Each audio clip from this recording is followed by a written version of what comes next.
Welcome to The Other 51. I'm Brian, and this week we're talking with Katie Cook, a comic book artist and the creator of Nothing Special.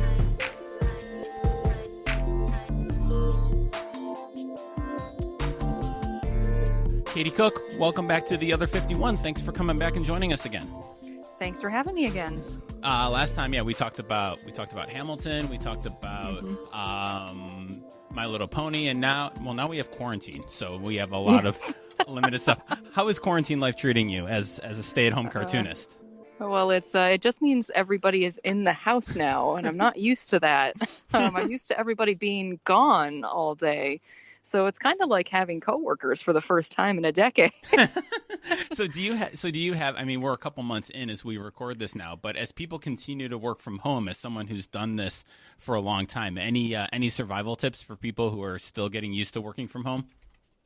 For me, mine has always been don't let yourself watch TV or play video games because then you're never going to get anything done. But then that's taking away like the small joys in life for people at this point.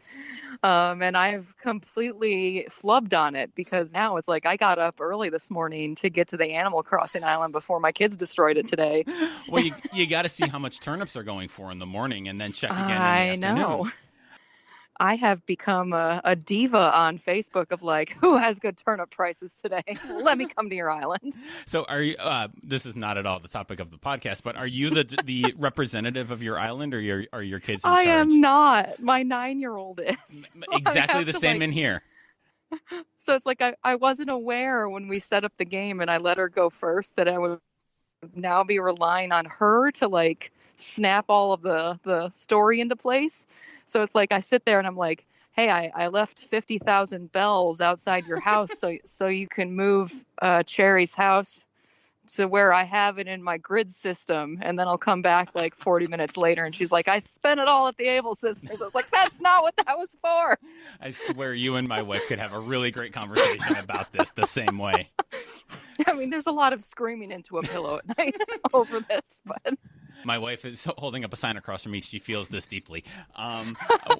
Wanted to talk about Nothing Special, which hadn't debuted last time we chatted. No, but, it was probably in the works. I think so, yeah.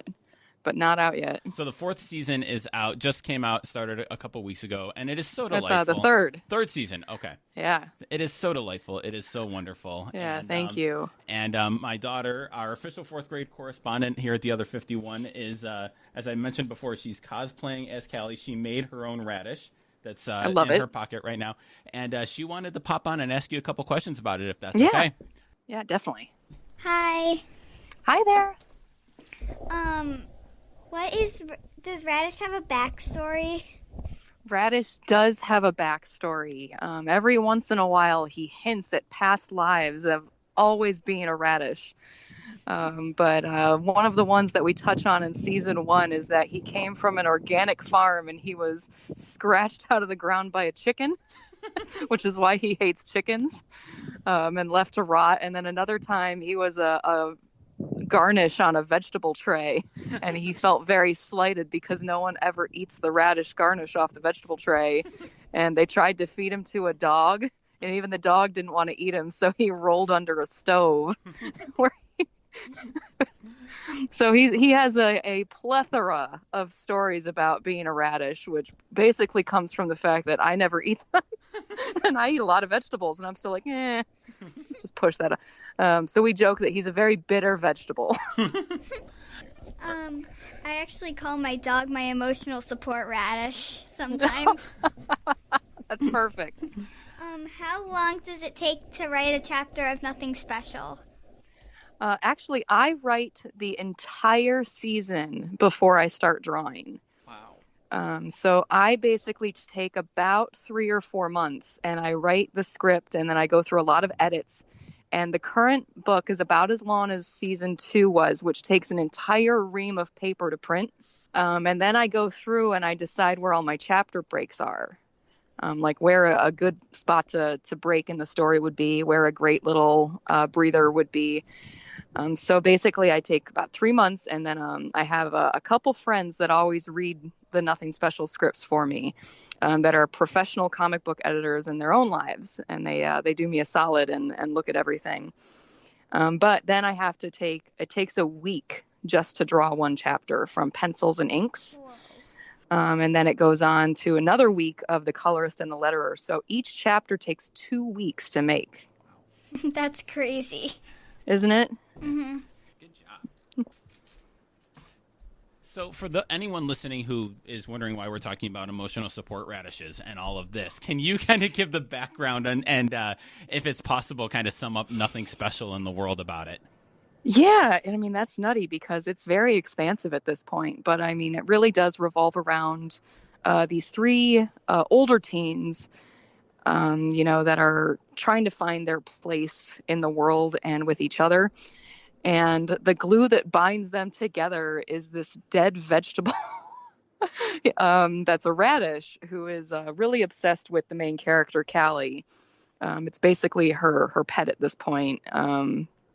And, he has different relationships with everybody in the story. But, season 1 is, the first foray into this magical world, which was really inspired by the Neil Gaiman book, Stardust, where it's like they go through the wall and all of a sudden there's a spirit world. I basically said, I'm going to just do that, but modern day, and make up my own adventure. For these kids in a magical land. So they have one foot in the modern realm and then another foot in where magic and fairies and dragons and stuff are real. And yeah, it's like I said, the first book is kind of them transitioning into this life. The second book is, total immersion into what this world really is, but it still draws parallels to our own modern society, because they're like, well, magic is basically money at this point, guys. There's, you figure out that there's snotty 1%ers everywhere and they're all fairies. And then book 3 is going to deal with even more of this world. Basically already, I just finished drawing chapter 13, and we're going to see 2 other worlds that exist within this world. So it's going to be really interesting. So you mentioned the book that kind of inspired the idea, but where did this story come from for you, and how did you decide to start doing that this is something you were going to do? For me, it's, Webtoon gave me, just this opportunity to do whatever I wanted. And I had already worked on My Little Pony. I'd been, doing illustration stuff for Star Wars, and I love fantasy stories. I love stuff that's a little epic. And it was the first time that somebody came to me that wasn't a license and said, whatever you want to do. And they were going to pay me to do it. And it was just this moment of like, oh, wait a minute. And I wrote a story for book 1 that was a book I wish existed when I was in middle school. Okay. Back when, graphic novels that were aimed towards young girls were not common back then. All we really had was manga, and not all of that was translated yet. It's like we had Fruits Basket and that's it. Archie comics. So I was like, you know what? I want to write about, this girl who actually is, on the surface, she's already got all of these interesting kind of things about her. But she comes from a world where none of that really makes you special. It's like the fact that she's from a magical realm, but all she can do is talk to dead plants at that point. So it's like, ta-da, I have the world's worst superpower. And then you find out along the way that there's a lot more to it, and that, she and her friends are a lot more interesting and braver than they think. And there's a lot of growing that happens, which is really fun for me, because basically I took that most awkward age of your life, that 16, 17, 18, where you're just on this weird cusp of adulthood and people, are trusting you with different things, and then threw everyone into the deep end. It was like, here you go. Have no parental supervision. With magic. Yes. With magic. And it was fun. And it gave me a chance to write something with a strong female character. And, the boy that, has been in love with her forever. And I didn't want a love triangle. I hate love triangles. So I got to be like, haha. I threw in another guy and she automatically pulls a knife on me. It's like, so I killed every trope that's usually in a teen story immediately in the first book. Like I wrote them all in that everyone considers like the typical love interest and this and that. And then I completely like shot it down the second I introduced it as like, yeah, that's not going to happen. And then it was so funny. I was talking to another comic artist that I respect very much last year about Nothing Special. And he was telling me how much he was enjoying it. And then he went, oh, but it's so weird about Declan, who's the main boy. And he's like, oh, they just kind of drag him around and he's just there to be pretty and useless. And oh my God, he's the girl. Like, you just saw this moment of recognition from this creator that's in their 50s of like, you wrote him as the girl. I was like, yep. Our fourth grade correspondent has another question for you. So. In season 2, who's really the bad guy? Declan's grandma or Lasser's brother? You know what? That is a loaded question because she's not a great person. Tansy hints that she used to be a lot better. And of course, Laurel has a lot of friends that, you know, really respect her and really love her. And her family very obviously is very respectful and very fond of her. But Lier is not a good person. So she is old lady, bad lady, like the one that the grandma that you have to see at a reunion and you know she's going to give you $20 for Christmas. So you still kiss her cheeks and say, you know, hi, grandma, love you, grandma. Whereas Lier is not good. He's done a lot of very bad things. And book 3, we're going to meet a lot more of Lasser's family. Ooh. Which is I made his dad very complicated to draw. I've been kicking myself for 6 weeks.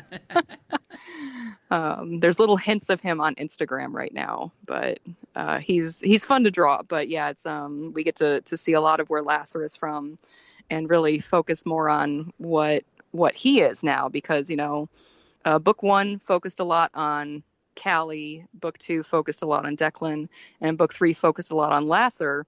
But the twist in all of the writing in this is that whoever gets the character development that season is not the person that the book is focused on. It's the side person. Because, you know, in book 1, you know, yeah, Callie figures out more about herself, but Declan is the one that really learns something about the world. And a new thing. And in book 2, Declan is the centerpiece, but Lasser is the one that has all the character development.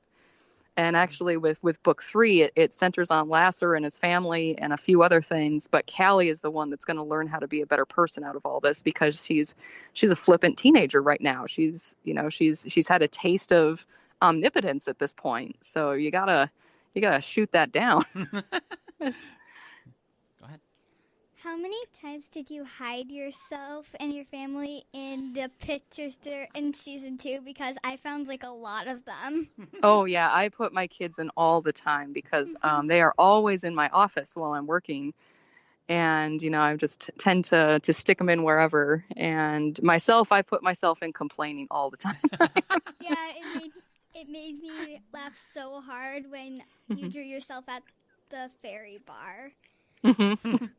That was the time I was literally scrolling through and I just said, "Oh, hi, Katie," when I saw you. Yeah. I just kept going. So that brings me to something I wanted to ask you, which is about the backgrounds and how rich they are. And my wife and I were talking about this, and it's almost like the setting in the world and the backgrounds you draw, which are incredibly detailed and incredibly funny. It's almost like Pawnee or Springfield, in that it's its own little world, its own character in the show. So how in the story, how did you kind of make that decision to develop that? You know, there's something that I don't love when it comes to the weekly comic is the lack of backgrounds in things, or the canned backgrounds, you know, that are just like the 3D modeling and stuff, which I appreciate the effort that goes into it, but that kind of stuff really does not match my artwork at all. You know, my artwork is cartoonish. It is squishy. It is like you could poke everything in the belly and it'll just giggle like the Pillsbury Doughboy. And, you know, I want this lushness in what is really simple line art. And, you know, it's really important to me that the background is kind of its own character. I want everything to match the scene and be really fun to look at. And there's a lot of little details like that in the comic. Callie's ponytail is its own character. It does whatever it wants, and sometimes it spells out words and things like that. Same with Uncle Matty's beard, with all the stuff that he crams into it. It's another level of enjoyment. One for me, because I get to have fun thinking of something weird to draw in the background. And then for the people that read the comic, there's, this world building that goes on that's so subtle, and that's something that I really like. And I think that it like almost immerses you in the world. And it, in the comments from the comic, I see a lot of people are like, oh, I always have to go back and read it twice to go appreciate the details.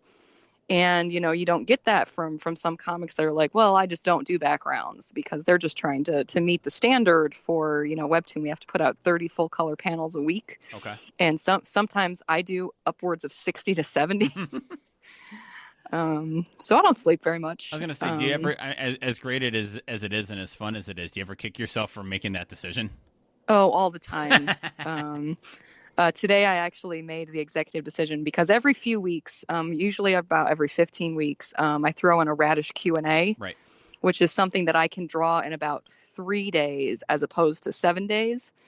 And I've been hanging out with my daughter for most of the morning building a model, because I made the executive decision this morning, because I just finished a Star Wars book as well. On top of all this, I was like, I'm going to make this a Q&A week. A week earlier than my schedule. I am going to not kill myself trying to wrap up a chapter this week. I'm going to do a Q&A chapter, and I had to talk myself into it. So you mentioning Star Wars is a good transition kind of back to something you said earlier. You've written a lot of Star Wars. You wrote My Little Pony. I think when last time we talked, you mentioned when you write for a license, they have a Bible, and it's very much how Pinkie Pie is going to respond to something. You don't move out of character. Yes, you drew Pinkie Pie. And now, so what's it like to go from writing from that to blank page? You're in control of the whole world. It's almost at this point like I have my own licensing Bible for how my characters react, because I've been doing so many chapters with these guys that they all have to react in a very specific way, but I get to be the puppet master for that. I get to do the story, I get to do all this, and I really appreciated it. A few months ago, I wrote some stuff for the Avengers for IDW. Okay. And there was so many notes about how to treat these characters with respect, because I was not doing that. There was one note back, because I put on, there's a Marvel character that everyone knows is the worst supervillain ever, named Paste Pot Pete. He's now called Trapster, but I made him Paste Pot Pete, and I rewrote him because no one has touched this character in a long time. And I made him a 5th grade teacher at an elementary school, and he sees Captain America there for a hero day, and he decides to have one last hurrah and puts on his old costume from 50 years ago and tries to attack Captain America during a kindergarten safety day. And I turned in this script, and someone at Marvel was like, did we say she could do this? We're gonna need some rewrites here. And I was like, I don't know, throw Squirrel Girl in. Let's make it worse. So it is not. So it's both the niceness and the challenge of being able to do that yourself. You can decide it, but now you don't have that. Did you ever, when you were first building it, obviously now you kind of know the world, but when you were drawing book 1, was it a bit, I don't know, what was it like to not have those guidelines and to kind of have that freedom yourself? Well, it's because it was it's like a rudderless boat at that point, because you're like, oh, I don't know. Okay, I guess I could take it in this direction, or I could go here. I could what? It's especially with Callie, because it's a teenage girl. There's a lot of different directions you can take that kind of personality. And a lot of different ways you could take the characters. I mean, there are so many people that are obsessed with the idea of her dropping Declan. And I was like, no, that is not how that's going to work. That is my OTP. I was like, that's not character development. So how did you kind of work through that then in that first book, that rudderless ship? How did you kind of set up or figure out what the characters are going to be? Really, like I said, I wrote the whole script ahead of time. So I had it kind of nailed down and I knew where I wanted everything to go. And it's very much set up like a traditional fairy tale, with the three challenges and, the main foe at the end. And everybody kind of shows their true colors in those final chapters. Because spoiler alert, you meet Callie's mom and it doesn't go really well. So I think it's the first point in the story where it's like, oh no, people die here. It's like, this is a horrible murder world as well. This is a fantasy realm. It's like, some people here really suck. Because in the first book, it was a kind of a soft transition into that world because so much of it takes place in the forest between this very limited group of characters, which is why in book 2, I really wanted to just see basically everything. Even though it killed me to be like, all right, town, tavern, giant mansion. It's like, let's throw everything and show that this is a fairy tale realm. It's a big, crazy world. Right. So book 1 was like narrowing the scope, and book 2 was blowing the door wide open again. Right. So I wanted to ask, one thing I did want to ask on Nothing Special was the kind of layout of Webtoon, because it's a scrolling comic. It's very different, I think, than the normal comic page panel setup. Now, how do you kind of handle that as a layout? Do you think of it as like a comic with panels and just stretched, or is that a completely different thing? In the beginning, I think you can really tell in the first several chapters of the first book that I was really struggling with still trying to keep it like a comic book with the panel. And then at some point, kind of by act 2, I just started using it I would thumbnail in a scroll. Like, my notebooks are now no longer pages. It's like I thumbnail it out in that big long format. Mm-hmm. And then in book 2, I just went nuts with how nutty some of those really long panels get. And I love that. And I like using it as a storytelling device of seeing the stuff dripping down until you get to that next panel and using that as your transition into the art and the word balloon of the next panel. And I think it's a really neat narrative device. And I used it. I just did a big panel that I sent off last week that's 70 inches long. Oh my goodness. That goes from a bug's eye view from the bottom of the shop floor, seeing what's going on in there, and then transitions down through the floorboards, through the basement of the shop, through layers of dirt and stuff like that, and then turns into this dripping mess that leads into this really underground great hall that is based on the grand foyer from the London Natural History Museum, if you've ever been there. With the big skulls everywhere and big crazy stairs, but it's 70 inches long. And it was like, but it leads directly into where I want this to be. And in the script, it's just open on hall. But when I thumbnailed it, it was like, well, it would be so much better because I want to go from this transition here to telling the story here. And I want a reminder that it's all part of this thing, but it's underground and it's this and that. And it was like, oh, man, so I really shot myself in the foot sometimes. But I'm having fun. Right. So what's it like to see the reaction? I mean, obviously we're nerds talking about this, but the reaction, the fan reaction to it, to this comic that you created for Webtoon and to see the fan art and how people have responded to that. What's that been like for you? It is so touching and fun and wonderful because I've seen cosplayers and people make me little radishes and I get tagged in fan art. So many comments on Instagram and Twitter and whatnot. And it's, these are people responding to a thing that's me. Mm-hmm. And the project that I've done that's the most me, of all time. So to see any kind of scope, is just insane. And it actually got nominated for Best Webcomic at the Ringo Awards last year. It did not win, but it was still I was in the room. And, when they said my comic and my name, this huge cheer from all of my peers in comics went up. And, like people, like, yeah, Katie. It's like, oh my God. And it was just this moment of like, wow, that's insane. So, because I mean, like I said, I've worked in children's licensing comics for so long, and there's, I love it. But most of my fans are 6.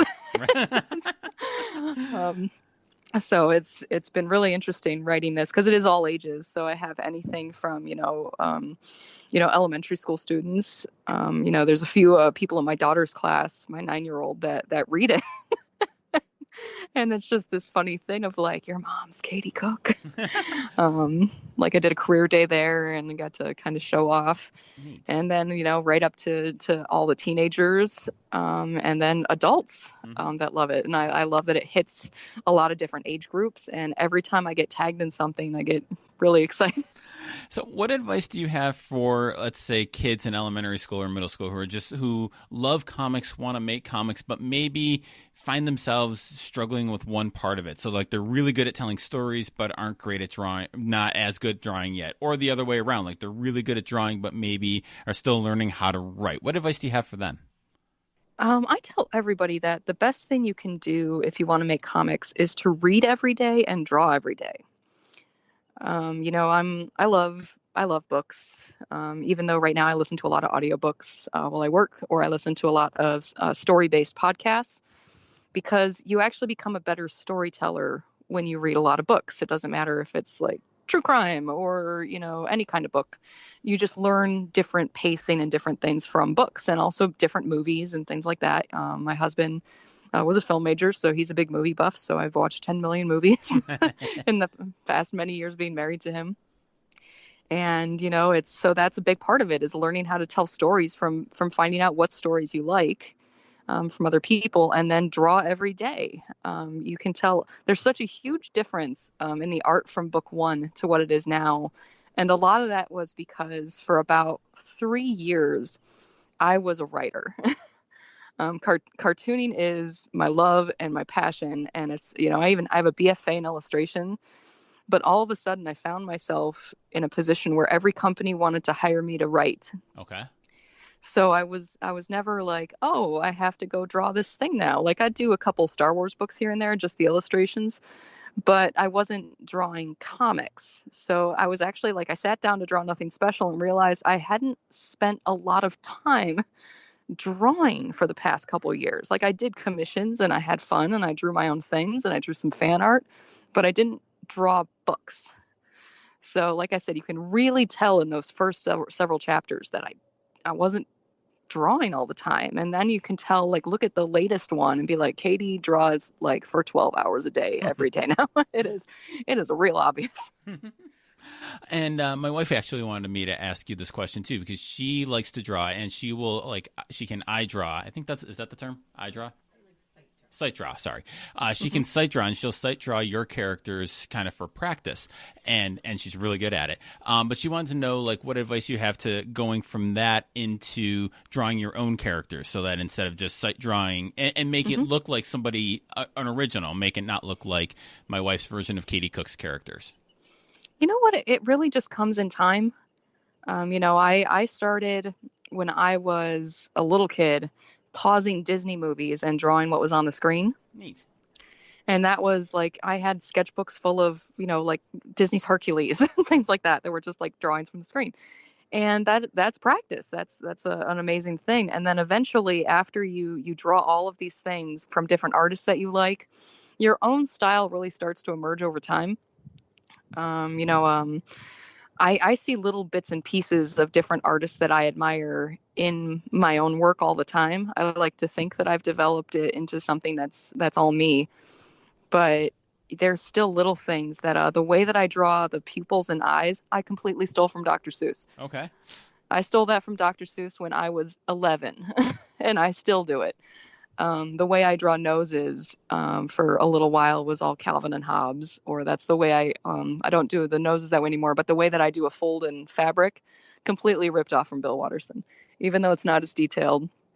So you're going to pick up little bits and pieces from all these people that you admire, and eventually something's going to click and you're just going to go off on your own tangent. And, it's just practicing. Like I said, it's just drawing every day. And one day you're going to, do a drawing based on someone else's work and then kind of look over to the blank piece of the paper and say, well, what if I add something over here? Right. It's kind of like musicians. Like you kind of start off covering other musicians, or you learn to play the Beatles, or you learn to play the Ramones or whatever, and then you kind of learn that way. It sounds very similar. Yeah, you learn to walk before you can run. Right. So I ask everybody I have on the podcast this, so I'll ask you, what's the best thing you've read lately? Or audiobook listened to, since you're doing that a lot. Let's see. Almost all of the new Nothing Special book was created while binge listening to the podcast Small Town Murders. Okay. Which is two comedians doing very, very terrible takes on hillbilly murders. Oh, that's hysterical. It is. They're very fun. But let's see. Book-wise, I just read one called The Feather Thief. Okay. That was about the largest robbery of a natural history museum that was outside of London, not the London one. And it's a guy that stole all of these taxidermied specimens of birds that he then pieced out because he was an artisanal fly fish tire. I think I remember hearing about this. Yeah. NPR covered this story a while back, and then this guy wrote an entire book about it. Like, he spent years digging up at where everything was. So yeah, it is the story of this this douchebag who was a professional flute player or clarinet player. Yeah. Who just kind of robbed a museum of hundreds of birds so he could do fly fishing ties. And then he would sell them to other fly fishermen, and then the fly fishing community helped him cover up the crime. Right. I remember it was on. I think it was This American Life. I'm remembering listening to it, and it's one of those things where suddenly an emotional support Radish doesn't sound so far fetched when you hear this real story. So yeah, I just finished that one, and that I would look up from the book every once in a while and look at my husband and be like, and then I just grabbed one that's a really weird one about the history of the Natural History Museum in New York. Oh, neat. And how they got all their weird exhibits. Hey, spoiler alert, book 4 is going to have a lot to do with basically natural history museums. So this is actually kind of a research binge I've been on. They do run an antique shop. They do. Yeah, absolutely. So, and a bookshop, and Lasser can start selling books if he needs to. I mean, there's a lot of crossover potential there. So the Nothing Special, it is on Webtoon. It comes out Monday nights, Tuesday mornings, kind of. I don't know. So, and yeah, usually it used to be Tuesday, right at midnight. And then they bumped the schedule because I think they were like, Katie is too old to stay up till midnight to make sure her comic posts. So we got to do it before she goes to bed. So Monday nights, I can't recommend this highly enough. It is so delightful, and it is a great antidote for, gestures at the world and everything going on. So, Katie can draw on all the social medias. Excellent. All the social media. Excellent. Well, Katie, this has been wonderful. Thanks again for answering questions. Thank you to our 4th grade correspondent. And, my daughter also wanted me to showcase that she's continuing to draw you as Katie Cookie. And very proud of it. I love it. That's the name. That's what my dad calls me. Oh, awesome. So, Katie, this is great. Thanks so much. Thank you.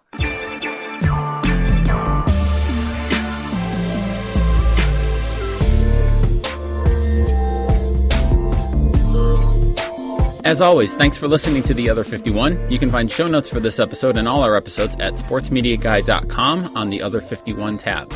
You can subscribe to the show wherever you get your podcasts. I can highly recommend Overcast for this. Our theme music is by Ellie Moritz.